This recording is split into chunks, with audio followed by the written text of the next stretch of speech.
Graças e paz, irmãos. Graças a Deus.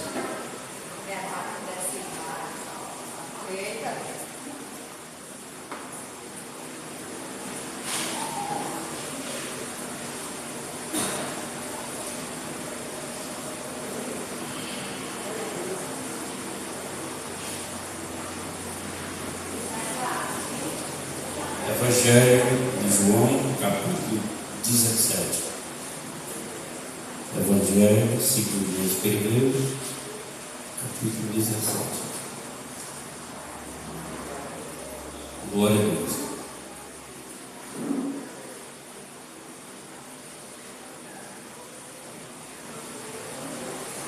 Louvado seja o nome do Senhor.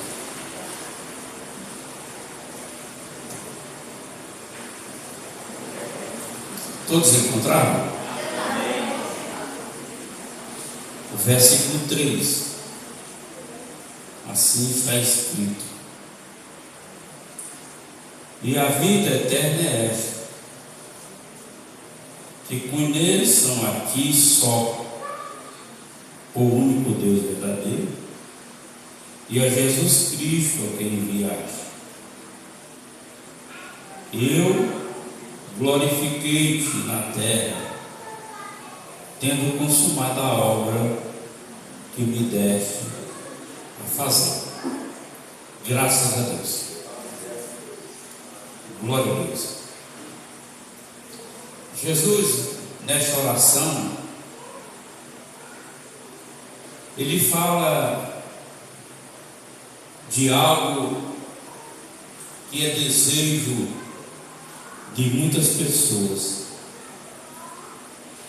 é vontade de muitas pessoas, a eternidade. E a eternidade do ser humano, ela está em Deus.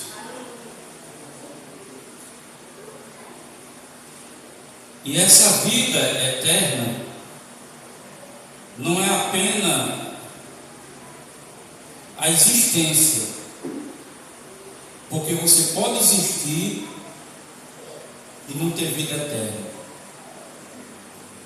porque a vida eterna é um modelo de vida, e esse modelo de vida, o fundamento é Deus. Então, se a vida que eu tenho, a vida que o cristão tem, não tem um modelo da eternidade, então a vida dele só existe para este mundo, só é existente, mas não é eterno. É por isso que Paulo, ele escrevendo aos Coríntios, ele fala que dá uma lista de pessoas que não herdam o reino, que não têm a vida eterna. Ele cita, ele diz que o adúltero, o mentiroso, o criminoso, ele vai dizer inúmeras condições que é da vida do homem ou da humanidade, que essa pessoa ele não tem estilo, ele não tem um estilo, ele não tem um modelo da vida eterna. Então Jesus nessa oração ele diz: Pai, eu glorifiquei-te na terra, tendo consumado a obra que me deste. A obra que Jesus deu na existência humana, a obra que Jesus, o tempo de vida que Jesus viveu na existência humana, ele viveu estilo de vida eterna. Aleluia. Ele viveu um estilo de vida eterna. Então, conhecer a Deus já é um mandamento. Conhecer a Deus por único Deus verdadeiro. Conhecer a Deus, como Deus é Espírito, se conhece a Deus vendo a transformação de Deus na vida do ser humano. Aleluia.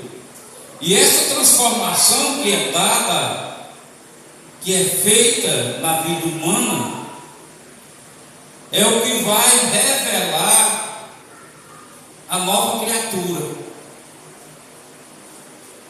A nova criatura. Pois se você ou eu não revelar essa nova criatura de Deus em mim, eu não sou salvo. Eu não sou salvo. Jesus disse para Nicodemos: é necessário vos nascer de novo. Quer dizer, o nascer é uma transformação, é um gerar novamente na minha vida e na sua vida. Vai gerando a condição de Deus na minha vida e na sua vida. Se a condição não está sendo gerada, eu não estou nascido, também não faço parte de Deus. Isso é uma realidade de Deus para o ser humano, que o ser humano tem que prestar atenção. Tem que prestar atenção. Porque é muito fácil eu ter fé em Jesus. Mas ter fé em Jesus e eu não andar segundo a ordem de Deus, eu não sou de Deus.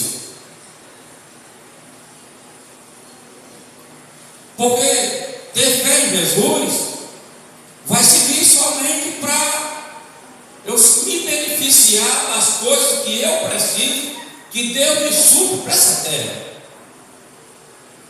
Mas se eu tenho essa fé, e essa fé não me leva a andar a ordem de Deus, então não sou de Deus. Aleluia. É muito fácil se guardar mandamento, obedecer o mandamento, porque mandamentos são leis. Você cumpre a lei, mas não é porque você cumpre a lei que identifica que você é Deus Senhor da sua vida. Você pode cumprir uma lei e Deus não ser Senhor. É isso que Jesus está falando. Eu posso cumprir lei, obedecer uma lei, mas Jesus não ser Senhor meu. E quando é que eu sei que Jesus é Senhor meu? Quando eu cedo a vontade dele. Aleluia. Capítulo 21 de Atos, a partir do versículo 10, conta uma história bem interessante. Paulo, quando chega em Cesareia, junto com os irmãos, ele resolve ir para Jerusalém.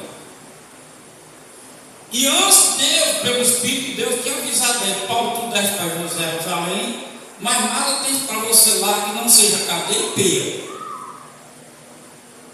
Mas ele tinha que fazer a vontade de Deus. Ele tinha que ir a Jerusalém. E quando ele chega em Cesareia, os irmãos, muito animados com ele, muito alegre, e ele disse: eu vou descer para Jerusalém. Mas isso chega um profeta. Chega um chamado Ágabo, e ele é um profeta. E ele tira de Paulo o cinto, ata as pernas, se ata com aquele cinto, diz: assim vai ser com o dono desse cinto em Jerusalém. Naquele momento, os irmãos que estavam com Paulo começaram a abraçar ele e pedir: Paulo, não vá para Jerusalém. Paulo, não desce para Jerusalém. E choravam. E ele diz: por que você chora para inquietar o meu coração?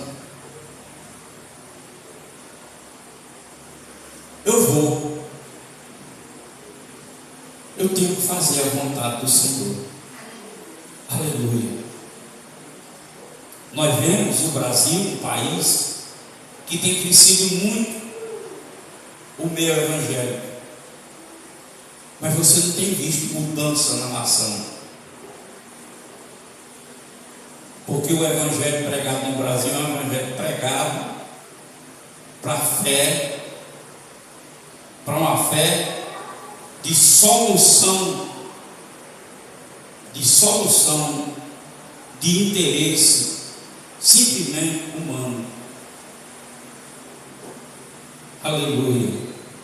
E é preciso o cristão não deixar se levar pelas novidades, não deixar ir pelas novidades, porque quando eu nasci na fé com a minha família, foi um período de uma ascensão muito grande de prodígio nessa cidade.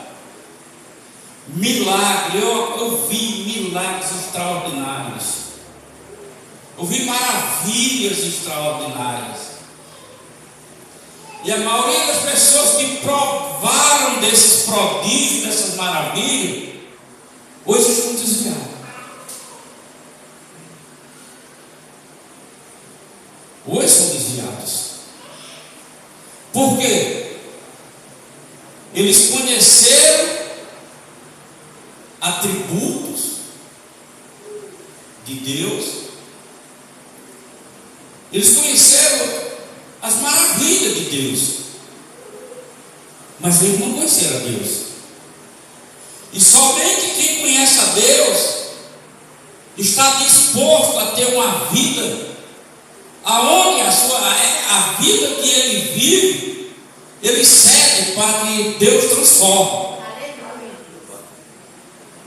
Somente conhecendo a Deus que ele vai ceder para Deus transformar a vida. Vida transformada não é uma vida sem falha, não é uma vida sem defeito, não é uma vida que não erra, é uma vida que permite Deus transformar.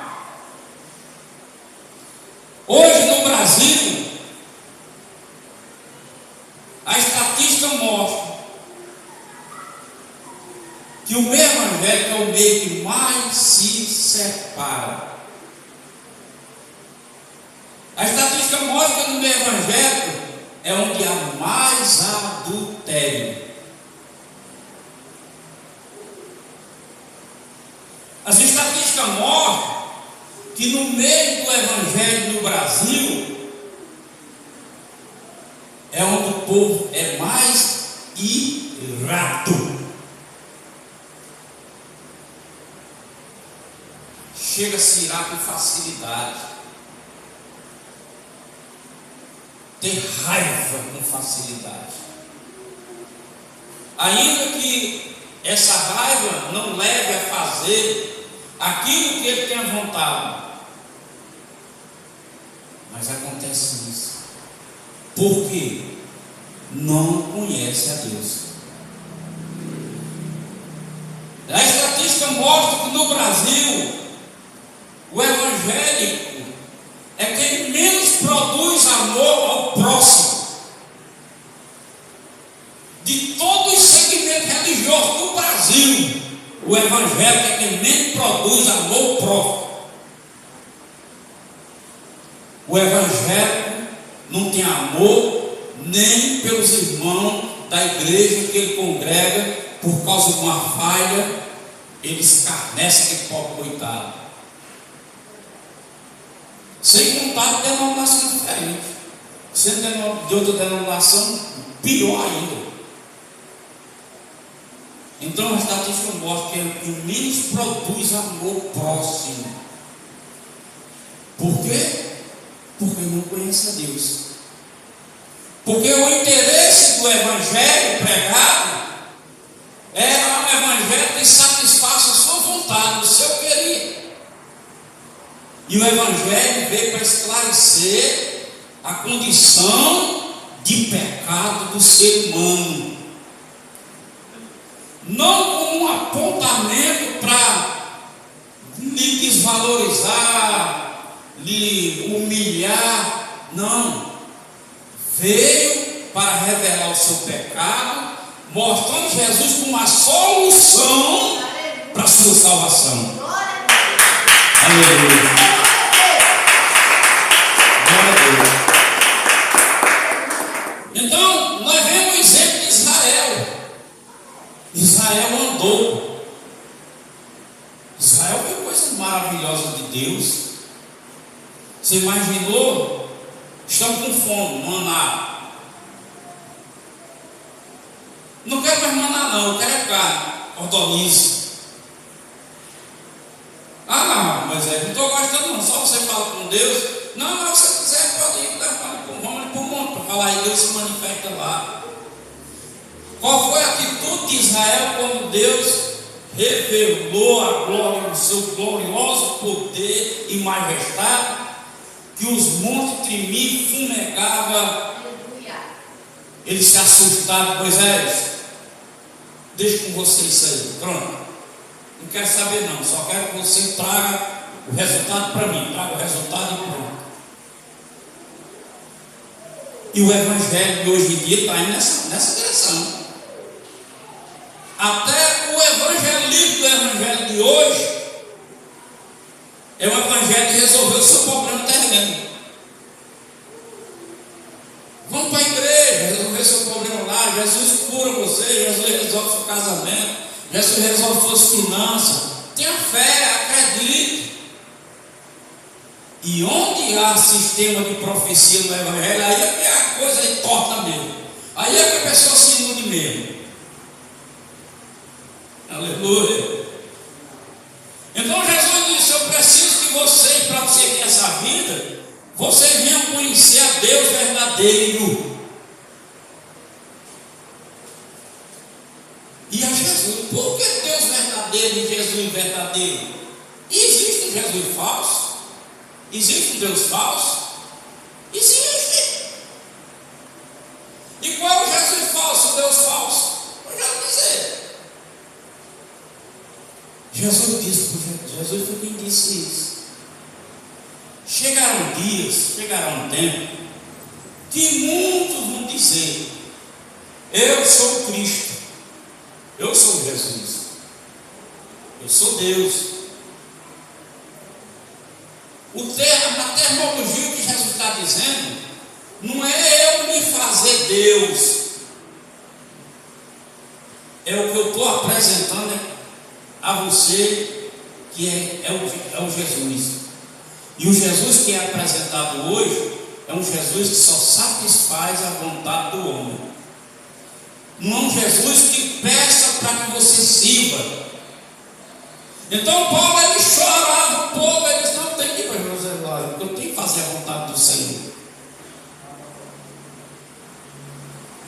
Olha o sacrifício que Paulo aceitou passar para fazer a vontade de Deus. Até que ponto nós somos capazes de abrir mão como um sacrifício contra nós mesmos para fazer a vontade de Deus? Você para e pensa: o que eu sou capaz de abrir mão?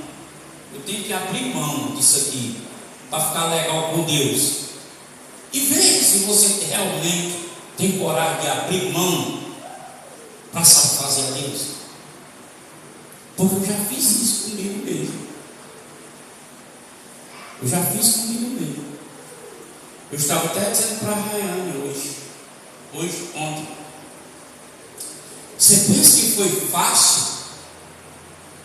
eu chegar para a única pessoa que me dava o alimento? A única pessoa que, quando era tardinho, aprontava um prato de comida bem calculado, bem cheio, e me chamava e dizia: pastor, vem aqui, e me entregava aquele prato de comida bem calculado. E muitas das vezes aquele prato de comida era a refeição minha e da minha família, que já era de noite, porque não tinha comido nada. E ela dava com todo amor.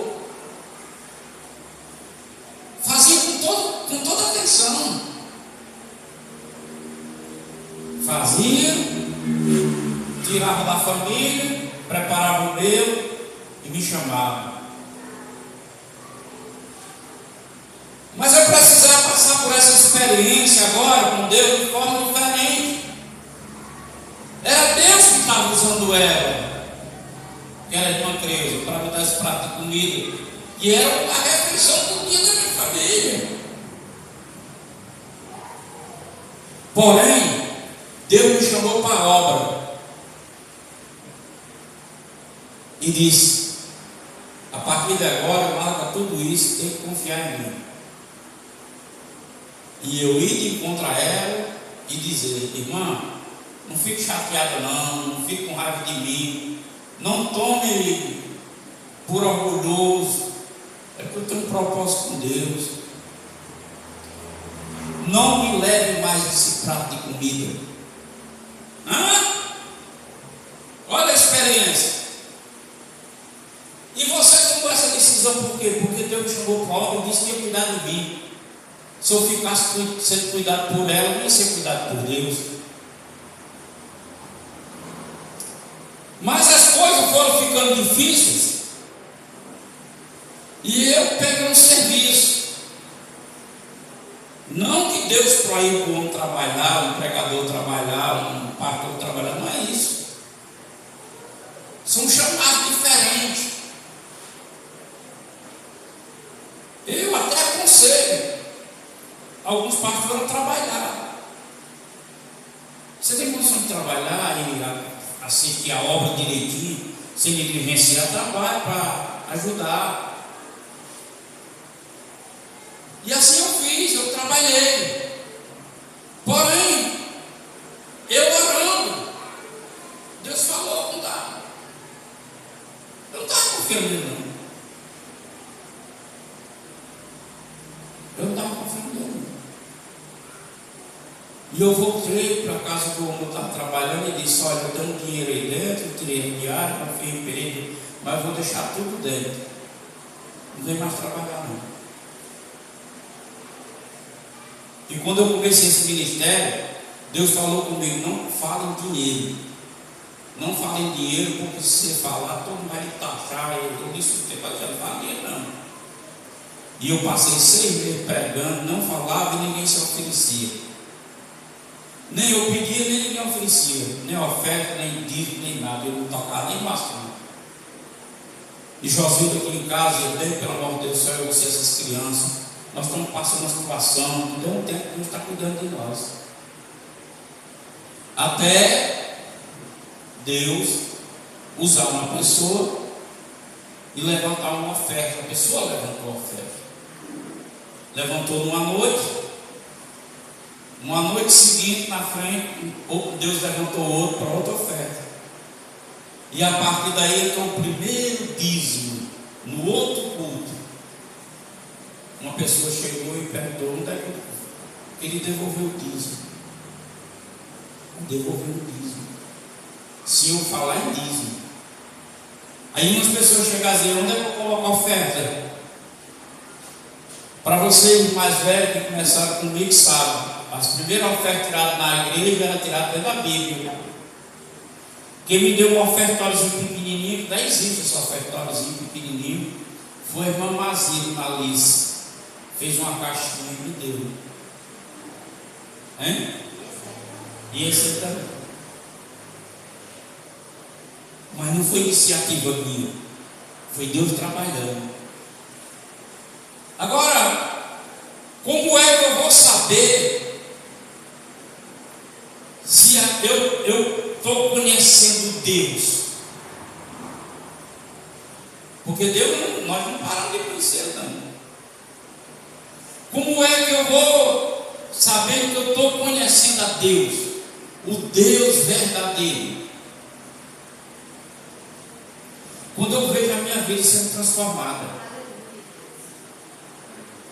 A questão, aleluia, dos evangélicos é que ele se converte e quer ver os outros ser transformados. Ele quer ver marido, quer ver filho, quer ver mulher, quer ver vizinho, quer ver que minha vida está tortinha. Simplesmente se tu já está indo para a igreja. o linguajar não é consertado, não tem um linguajar santo.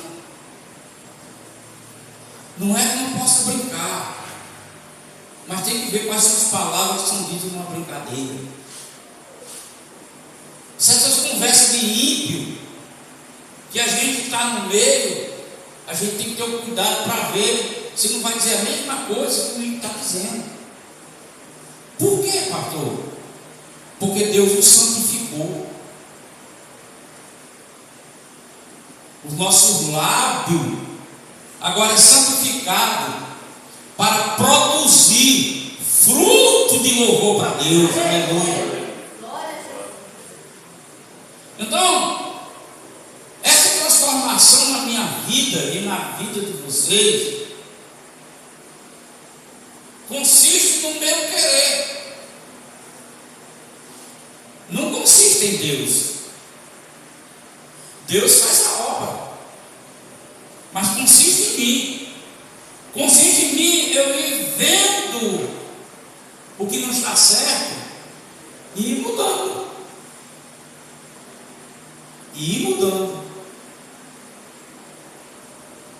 Todo o tempo pedindo ao Espírito Santo, orando, pedindo a Deus, ao Espírito Santo, para que eu possa. Por quê, pastor? Porque a nossa função na terra, como cristão, não é enriquecer, não é cantar para fazer show, não é para uma única coisa: revelar Jesus Cristo em nós. Agora, eu posso revelar Jesus Cristo em mim trabalhando para ser rico, para ser próspero, para ser bem, com condição financeira boa, desde que eu entendo que o que eu estou agariando para a melhoria nesta vida que Deus quer que viva bem, não torne em mim um Deus para disputar lugar com meu Deus. Porque às vezes a gente perde para Deus fazendo o que produz as condições, fazendo o trabalho. Você pode fazer o seu trabalho. Ah, não. Ainda que a Bíblia diz: eu trabalho de dia, e se não der, eu trabalho à noite.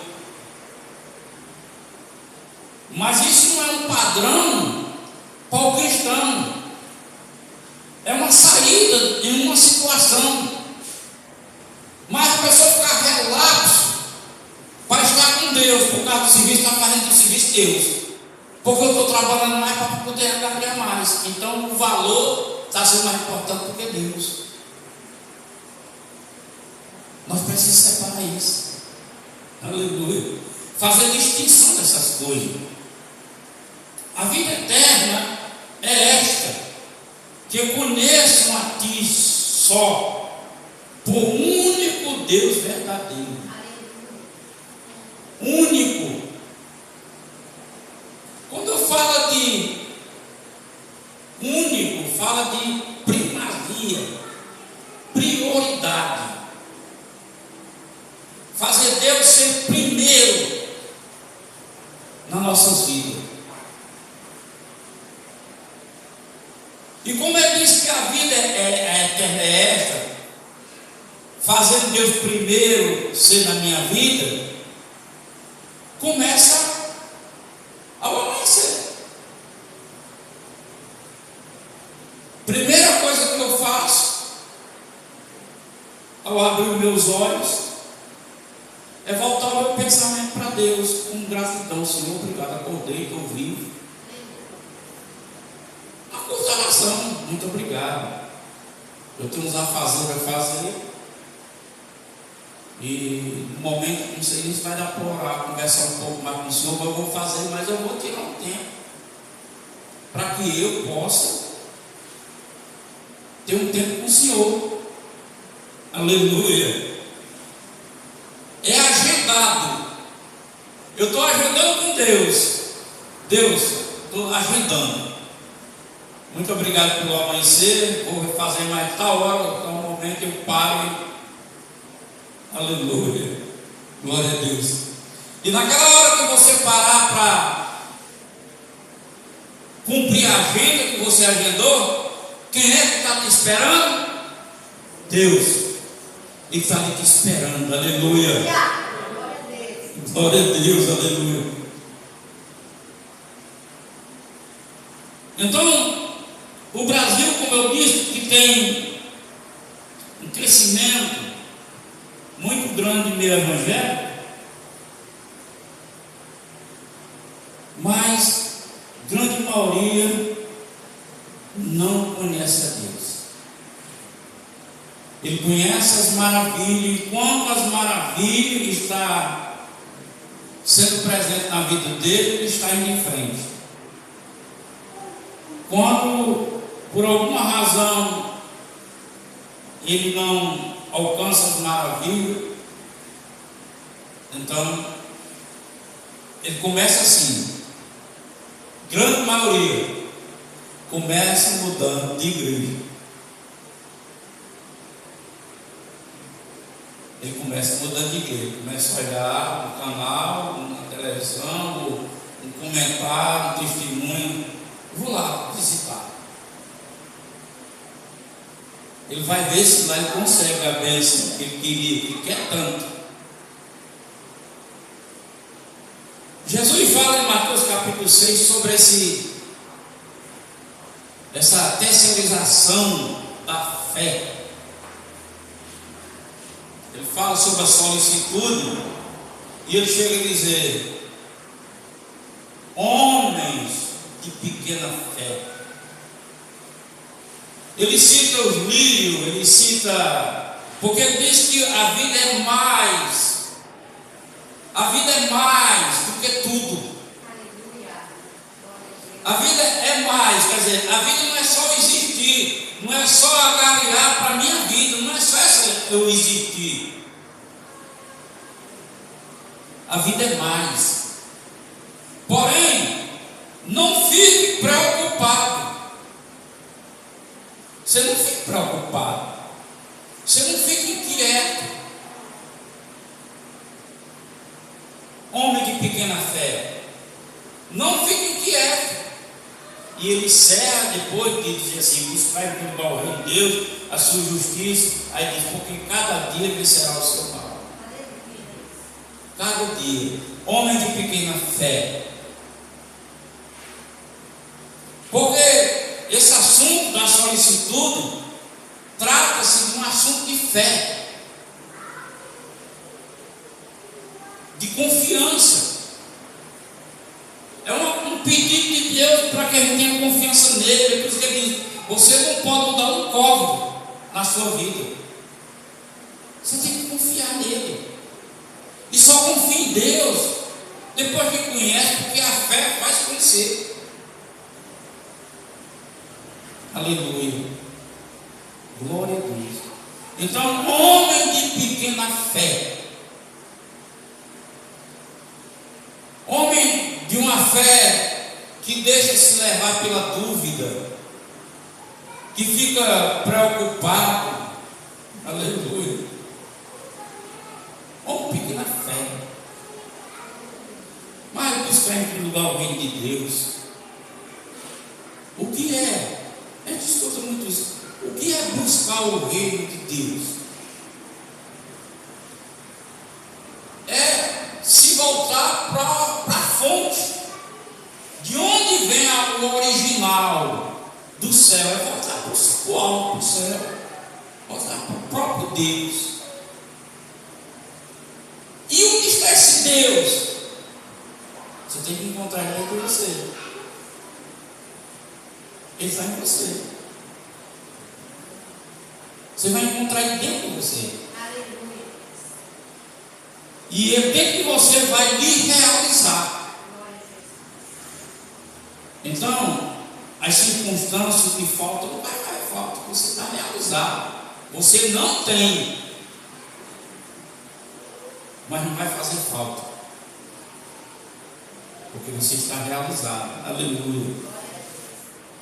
Eu costumo dizer o seguinte: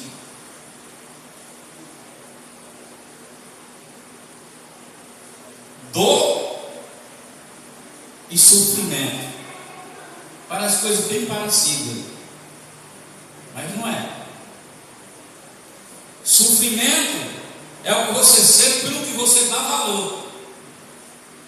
A dor é o que você sente do que dói. Aleluia. Então, buscar a Deus é dar valor para que você não venha sofrer por não ter. Aleluia. Você não vai sofrer porque não tem, porque você é realizado com Ele. Aleluia. Glória a Deus. Está entendendo, igreja? Então, a igreja do Senhor Jesus está vivendo um tempo que é preciso voltar para o primeiro amor. Voltar lá, como diz essa escritura.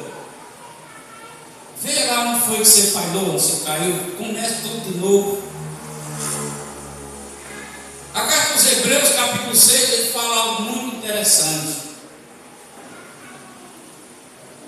Ele fala que, em muitas das vezes, a palavra, a pregação, ela é de difícil interpretação.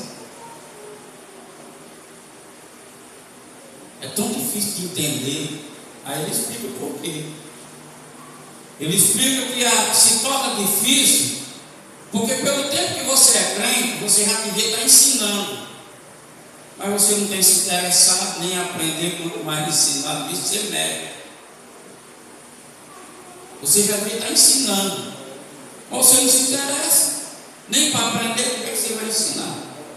E por essa pouca vontade de você aprender, quando você ouve, é difícil compreender, porque lida com algo que você não tem conhecimento.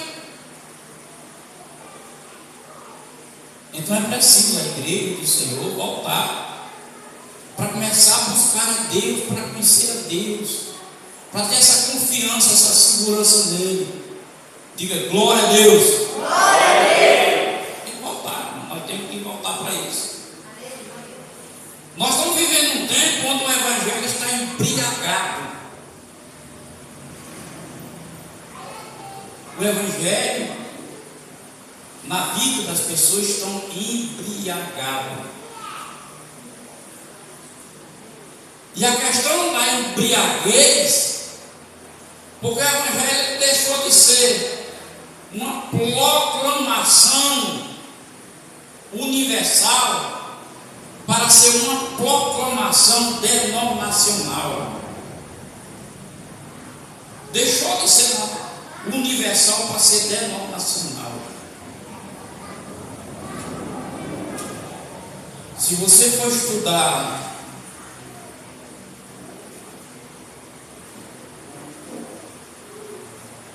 as doutrinas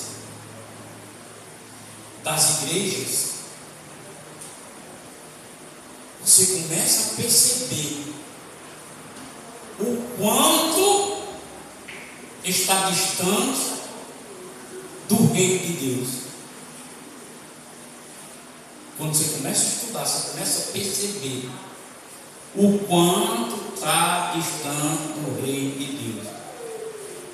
Porque a grande maioria das doutrinas das igrejas são baseadas na velha aliança. E nós estamos vivendo a graça, a plenitude da graça. Toda a chave hermenêutica é Jesus. Tudo que foi revelado de Gênesis a Zacarias foi apontando um Cristo. O Evangelho, ele é o Cristo revelado, o Senhor Jesus, o Deus do universo, o Criador de todas as coisas, o Pai da misericórdia e o Salvador do mundo. Aleluia. Glória a Deus. Então, essa vida eterna, conhecer Deus, ter uma vida com Ele, vai além da igreja, vai além do que você aprende aqui, vai além do além, porque é algo pessoal. Eu até preguei na oração de um dia sobre isso. Eu falei alguma coisa quando Jesus disse.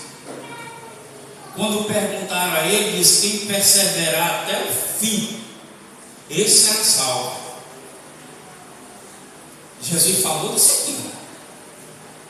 Perseverar nessa vida, nessa existência do homem com Deus. Porque quando Jesus falou isso, não existia Bíblia, não existia igreja, não existia pastor, não existia nada disso.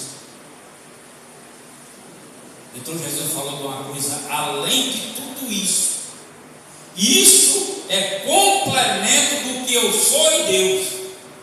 Isso aqui não é o que complementa, isso aqui não faz eu conhecer Deus.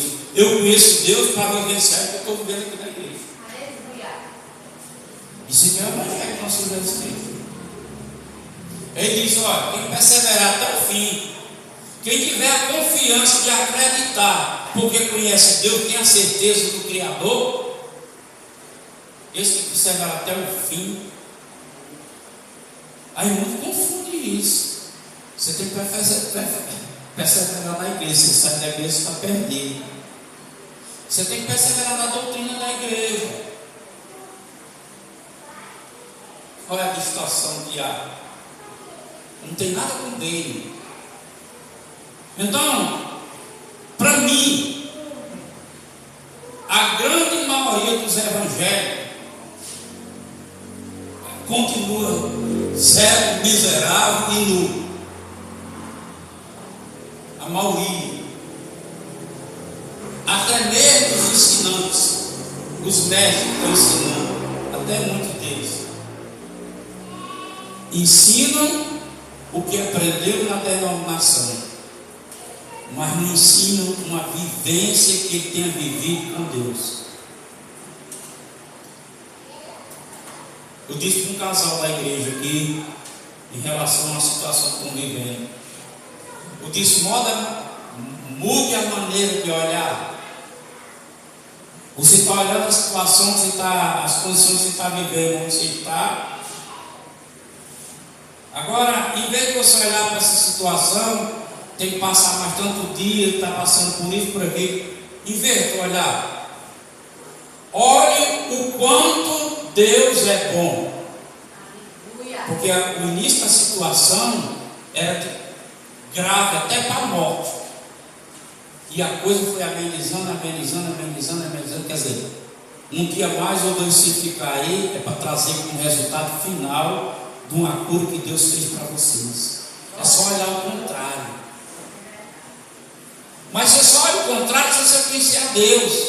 Se você não conhece a Deus, você olha para você. Eu estou muito cansado. Eu esperei só tanto dia, já está passando tanto dia. Você só olha para você. Aleluia. E quando você conhece a Deus, você sempre está voltado para Deus. Você está voltado. Glória a Deus. Essa vida que tem esse modelo de eternidade é uma vida que Jesus disse, Paulo escreveu, que ele continua trabalhando.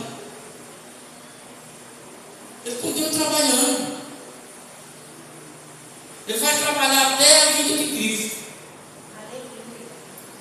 Até porque eu vou ter que trazer uma mensagem aqui no dia desse sobre o que é a segunda vinda de Jesus, porque as pessoas pensam que a segunda vinda de Jesus é arrebatamento. E a segunda vinda de Jesus não é arrebatamento. Arrebatamento é um arrebatamento. A segunda vinda não é arrebatamento. Eu também vou precisar ensinar o que é ressurreição. Quem é quem vai ser ressuscitado no arrebatamento? Quem é que vai ser ressuscitado? E quem não é arrebatado? Quem não é ressuscitado? Essa ressurreição veio depois. Quem é? A gente precisa aprender. Porque é de Deus essas coisas. A gente tem que ter interesse de aprender e se inteirar das coisas de Deus. Porque senão você fica fanático numa fé fanática de um Deus que a gente cria na mente e que vai fazer tudo dar certo para a gente. E nem tudo dá certo. Nem tudo dá certo. Tem coisa que vai dar errado. Vai dar errado, mas eu conheço Deus, eu permaneço com Ele. Vai, deu certo, glória a Deus, deu certo. Agora, obrigado, deu certo. Eu continuo com você. Aleluia. É esse fundamento que vai dar a garantia dessa eternidade, irmão. Esse estilo de vida.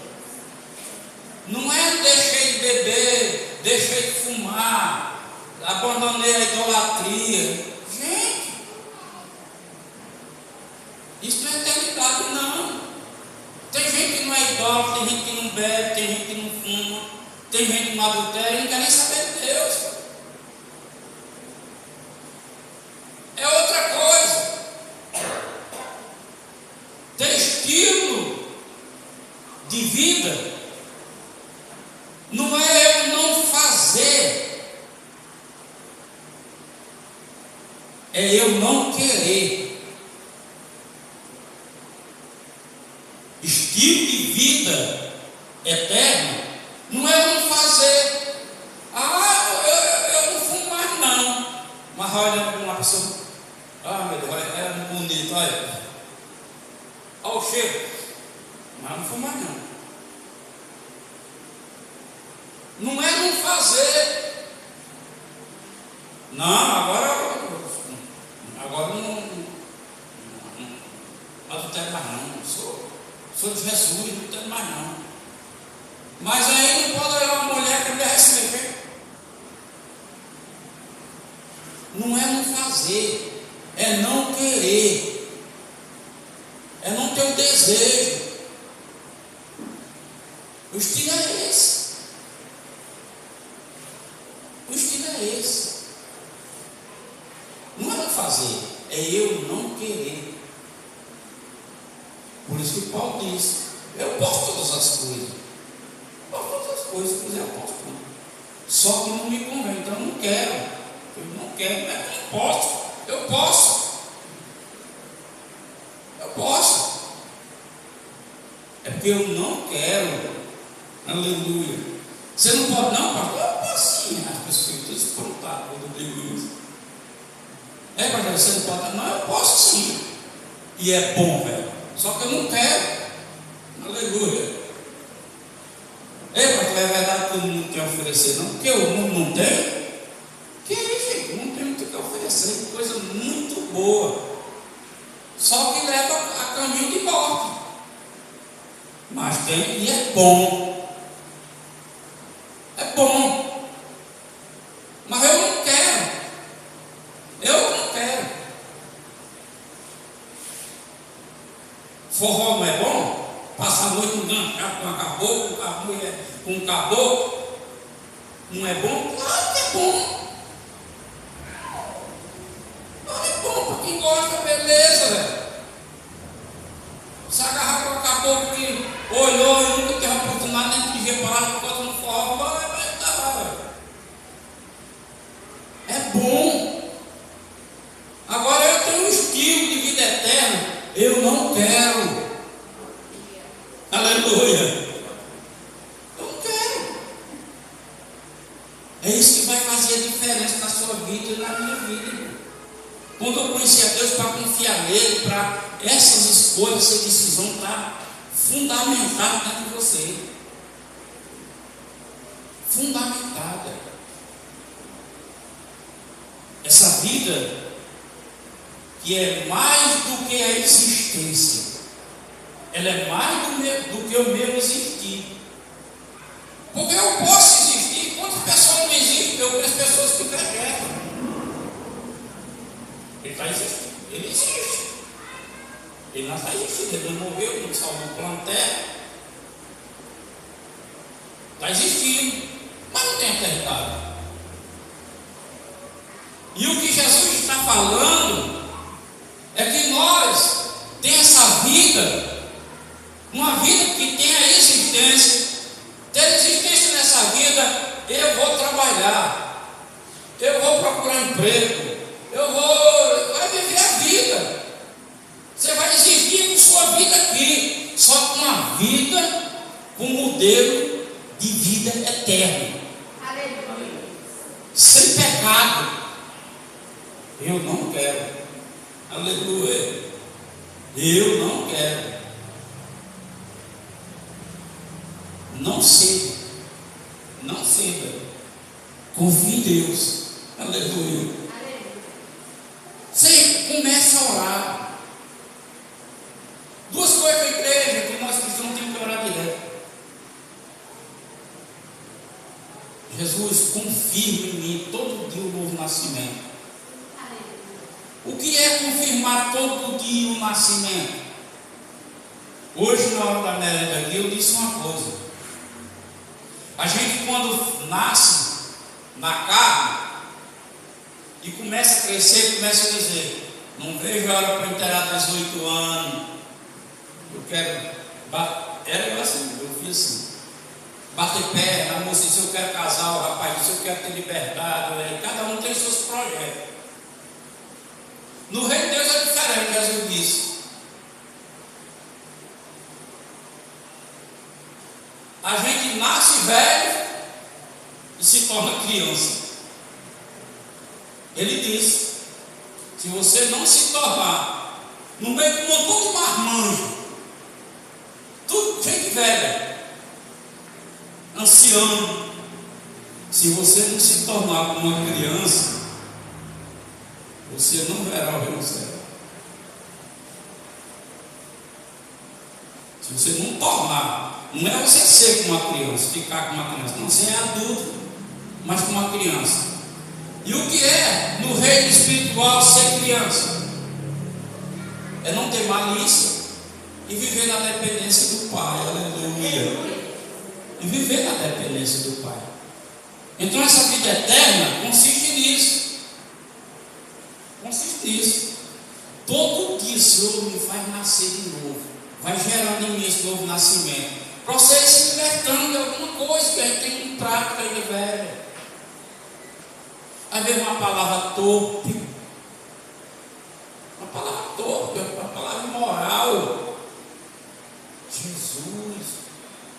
Uma invocação ao diabo. É muito comum uma pessoa. Diabo. Satanás. Então, isso é a ausência do novo nascimento. Você não faz parte disso. Então eu não quero isso.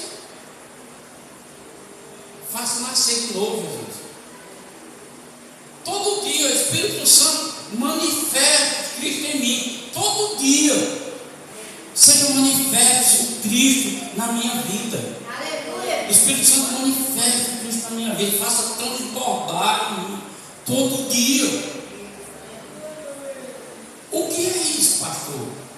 É o Espírito Santo trabalhar na sua vida, você ter convicção das coisas eternas. Nós temos que disciplinar para viver isso, aleluia. Como eu disse anteriormente, porque você pode ter fé em Jesus, mas não andar sobre as ordens dele.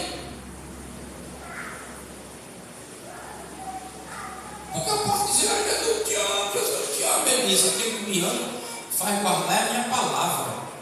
Aleluia. Quem me ama guarda a minha palavra, mas isso que João disse: não diga que ama por língua, mas diga em prática e em verdade. Eu te amo porque está aborrecendo, chateando. Eu me livre. Que amor é esse? Louvado seja o nome do Senhor. Glória a Deus. Então, a gente precisa começar a realmente a caminhar, trilhar a eternidade.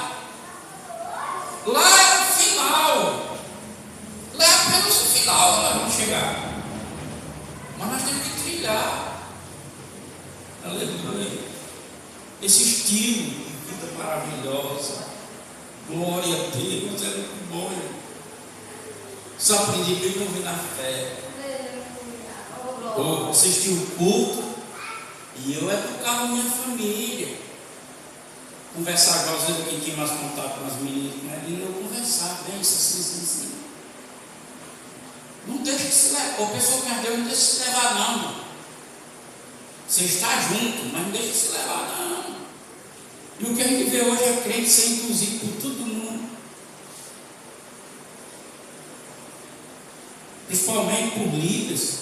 É uma vergonha de induzir os irmãos, as irmãs fazer aquilo que eles acham que é conveniente para a igreja deles. Aí diz que é por rei. Que rei não tem nada, gente. Que rei não tem nada. Está aí o Brasil. Como é que está o evangelho? Descredibilizado. Todo dia se vê escândalo. Todo dia se vê escândalo. Porque antigamente, ser cristão, ser crente, ser pastor, tinha sinônimo de homens de Deus, mulher de Deus, santidade, honestidade. Hoje não é mais isso, não. Ser cristão é ser poderoso,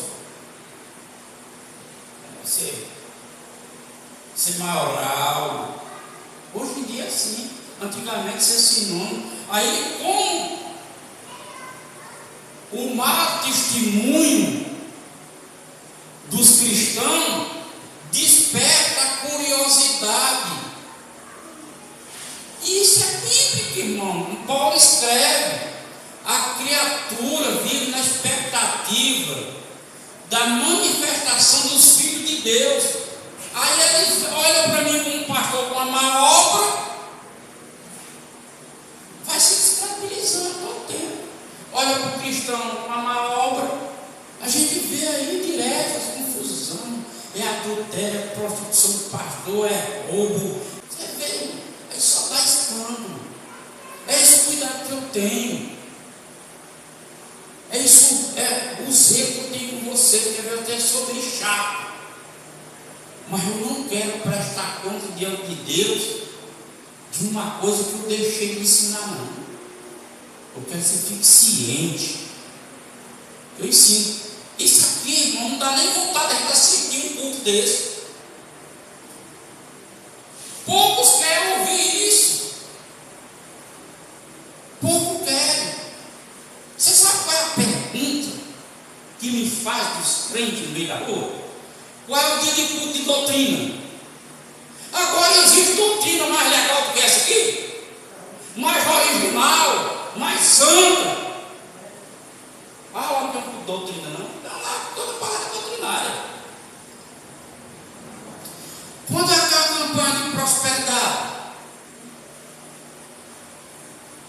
É só que pergunta. Não é que eu não faço uma campanha para prosperar, não é que eu não faço uma cura interior, não é que eu não faço, eu não tomo com doutrina. É certo. É ocasional. É uma ocasião que a gente vê a necessidade da igreja. Eu sou um pastor que fui dado para vocês, mediante o que Paulo diz aos Efésios 4:11, para fazer vocês crescerem, se firmarem na fé no ministério. Que ministério é essa igreja? Não. A sua vida é um ministério. Tudo o seu viver, tudo que você faz por fé é um ministério que Deus lhe deu. Então você tem que estar edificado nessa fé, no ministério da sua vida, no cuidado da sua vida, porque esse ministério é essa vida eterna. Aleluia. Glória a Deus. Agora durma com o barulho disso. Glória a Deus. Mas aqui, irmão, é palavra de santidade. É palavra de edificação na sua vida. Você pode até nem praticar, mas você vai ouvir isso como. Amém? Amém. Aplauda Jesus com alegria. Aleluia.